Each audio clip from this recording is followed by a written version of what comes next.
c'est notre usine, c'est notre vie, c'est notre famille. La famille de la BN, la famille proche aussi, même si celle-ci passe un peu au second plan pour l'instant.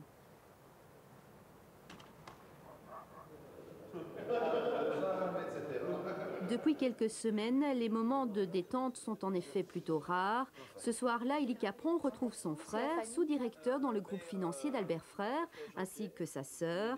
Ici aussi, les conversations reviennent inévitablement sur la fermeture de l'entreprise de manage.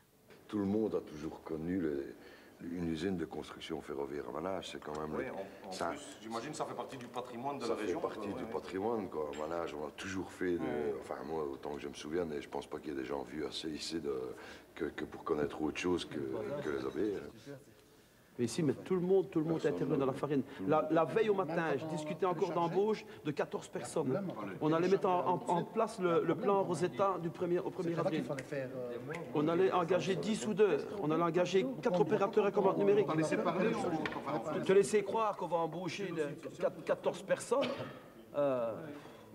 C'était bien prémédité. Ce qu'il faut se battre maintenant, c'est justement au niveau du plan social, au niveau de la réinsertion. À mon avis, c'est les deux seuls combats que vous pourriez essayer de mener convenablement, parce que sur garder le site ouvert, à mon avis, ça, je pense que c'est fini. À mon avis, je pense que c'est fini. Si c'est décidé à ce niveau-là, c'est fini, c'est terminé. Quand il m'a dit il y a une semaine, l'outil continue à fonctionner, j'ai dit c'est la plus belle des choses que tu puisses faire. Enfin, que tu puisses faire, que les hommes et vous puissiez faire, c'est faire que l'outil continue à fonctionner. Pour l'image de marque, c'est ce qu'il y a de meilleur. Maintenant, au niveau du plan social et de la réinsertion, c'est là que votre combat commence maintenant. Ouais, je serai vous, je m'attellerai à ça maintenant. Le reste, laisse tomber, enfin oublie à mon avis, parce que... T'es pas d'accord avec ça, Élie? Je veux supporter mon frère. C'est malheureux pour lui, mais je crois qu'il n'y a aucune...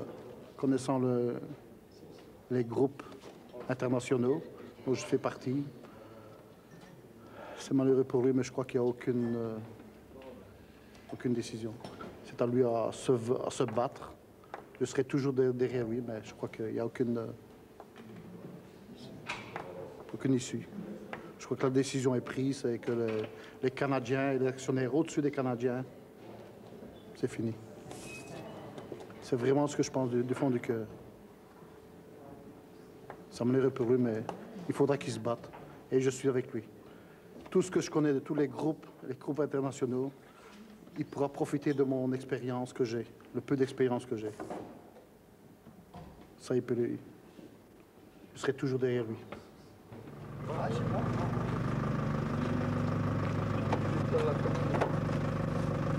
en bas, il est pas là? Il est là-bas, il va. Ah, il est là, il est là. Ah, il est là. Je vois la petite monsieur Simonet. Des petits traitements.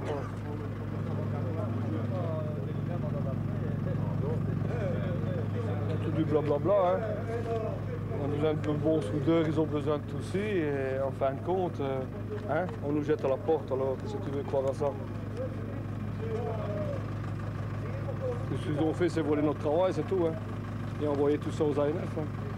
Il n'y a pas que notre travail qu'ils ont volé les brevets avec. Ah oui, ça bien sûr, ça. Je comprends pas.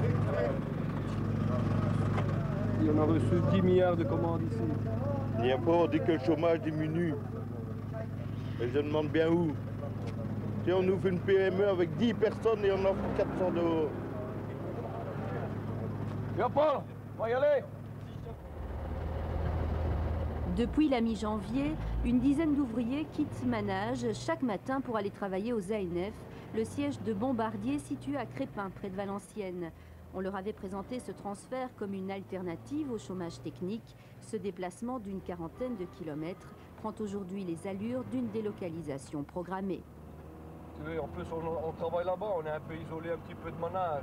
On doit toujours téléphoner 2-3 fois par jour pour voir s'il n'y a pas des changements. Il y a encore ça qui nous retient un petit peu, sinon on a envie de travailler. Là. On n'est pas aussi comme avant. Hein. On fait son travail parce qu'on est obligé. C'est tout. Je crois que chez nous, à Manage, il y avait beaucoup de boulot. Maintenant, la politique de Bombardier de fermer Manage, pourquoi? Parce que Crépin est plus grand? Je ne sais pas. Parce que chez nous, on aurait pu faire sans fermer Manage, quoi. Maintenant, il est un fait, c'est qu'à Crépin, ils chôment aussi. Alors, c'est vraiment incroyable. Il y a, je ne sais pas, je vais dire ainsi, peut-être 30% qui chôment. Et on envoie des gens de manage travailler là-bas. Mais pour combien de temps qu'on va être aux ANF, je ne sais pas. Franchement. Se battre. Jusqu'où et pendant combien de temps? À partir du moment qu'on sait que bon, ils veulent te fermer pour le 1er juillet, bah, je ne sais pas si on ira même jusqu'au 1er juillet. On va attendre un petit peu les négociations. Hein. Ils ont essayé d'entamer hier un petit peu, mais ça ne fait qu'une demi-heure. Donc on va attendre un petit peu ça et après bon, on va voir si on pourra faire des actions ou pas. Près de 1200 personnes travaillent actuellement à l'usine de Crépin. Jusqu'à présent, les syndicats français ont rejeté l'idée de tout transfert de production venant de la région du centre. Ce matin-là, des délégués de la CGT sensibilisent les ouvriers à la réduction du temps de travail, un débat qui ne concerne pas encore les travailleurs de manage. On va les avoir, les camarades des mafieux. Hein. Ouais, c'est des mafieux, hein, le groupe Bombardier. Hein. C'est des filous. Hein. Des filous, on va les avoir. Hein.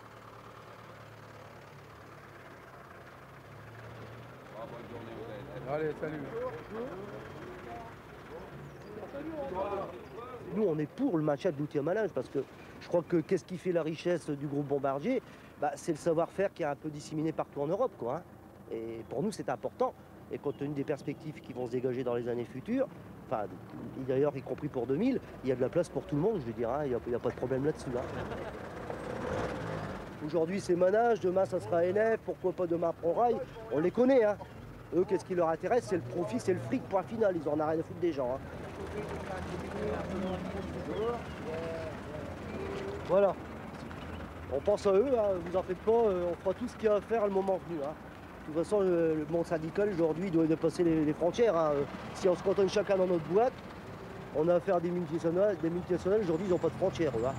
Ils cassent l'emploi autant en France qu'en Belgique et ils profitent surtout des commandes publiques, mais aussi des fonds publics. Hein. Parce que Bombardier, il a obtenu des fonds publics tant de l'État belge que de l'État français, hein. Plus du FEDER. Et aujourd'hui, ça sert à délocaliser, à casser l'emploi. Il y a 2 ans, Bombardier Transport a voulu supprimer plus de 200 emplois dans cette entreprise, qui est aussi le siège européen du groupe. Le conflit a duré plusieurs mois et s'est soldé par une trentaine de licenciements. À Crépin, on s'occupe notamment de la finition des châssis fabriqués à manage et on travaille déjà sur des commandes de la SNCB. J'espère que les ministres et tous les gens qui ont concerné la SNCB, ils ont tout fait pour avoir la commande, vont essayer de faire changer la vie de Bombardier. Parce que c'est bien, on va venir ici, on vient ici, mais c'est toujours faire sortir du travail de la Belgique pour aller ailleurs. Moi, je trouve qu'il faut garder le travail et faire le travail en Belgique, et c'est tout. Et ici, le directeur est venu déjà 2 fois, hier et aujourd'hui, je veux dire, pour tâtonner un peu le terrain, demander qu'est-ce qu'on pense, si on se plaisait bien, si on était bien intégré. C'est bien de sa part, mais on voit qu'il vient, on dirait qu'il vient tâter le terrain pour voir un petit peu ce que pensent les soudeurs. Ils pensent déjà qu'on va signer chez eux. Oui, ils croient qu'on va rentrer là et on va accepter tout de suite leur proposition, mais ça, je ne sais pas, parce que alors moi j'espère qu'on va reprendre le travail en manage, et c'est tout. C'est là qu'on doit travailler, c'est là qu'on doit finir.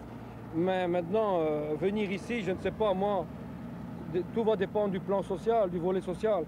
Mais si je vois qu'il est intéressant, je crois que je le prendrai et j'essaierai de trouver du travail en Belgique et rester en Belgique. Maintenant, si j'en trouverai vraiment pas, la dernière des solutions, ce sera celle-ci, mais la dernière. Ouais, ce sera vraiment la dernière des solutions.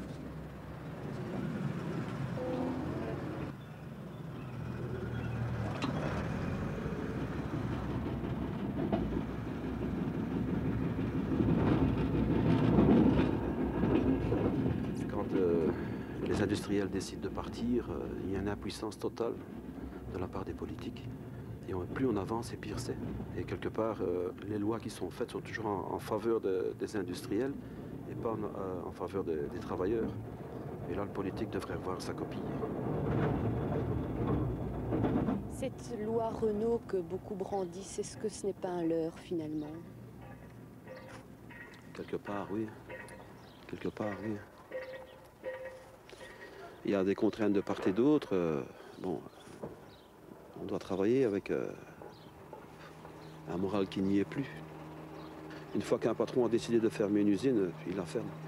Alors, bon, ici, ils l'ont fait dans le cadre de la loi Renault. Bon, il y a une échéance, et puis bon, 3 mois. Et puis au bout de 3 mois, ce sera quand même la fermeture. Donc,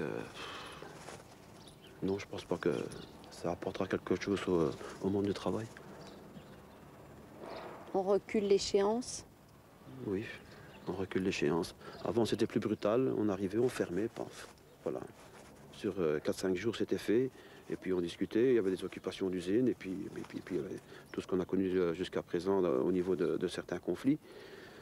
Bon, quelque part, on regagne peut-être 1 mois, 2 mois de travail, mais l'échéance est toujours là. Et l'échéance, c'est toujours la fermeture, c'est toujours un drame pour les travailleurs. C'est une mort lente d'une usine. Puisqu'il y a des discussions et tout continue, tout doucement. Le feu s'éteint progressivement. Je pense que je la comprends comme ça.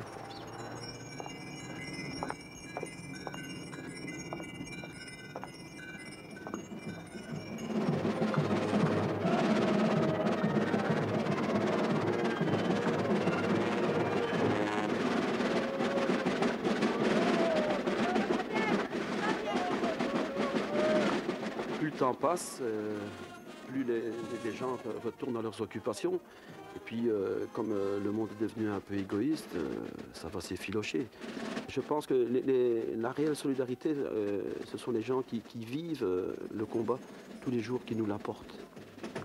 Mais les autres personnes, c'est vrai que c'est un soutien, mais bon, il y a leur vie qui continue aussi. Donc, c'est différent de notre combat à nous.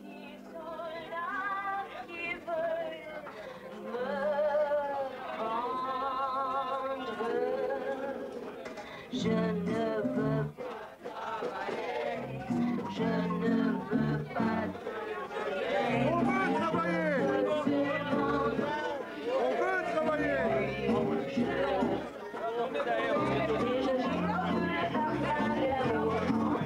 Un million d'euros, ça ne ferait pas autant. Maintenant, il circule dans les entourages. Nous, on veut travailler.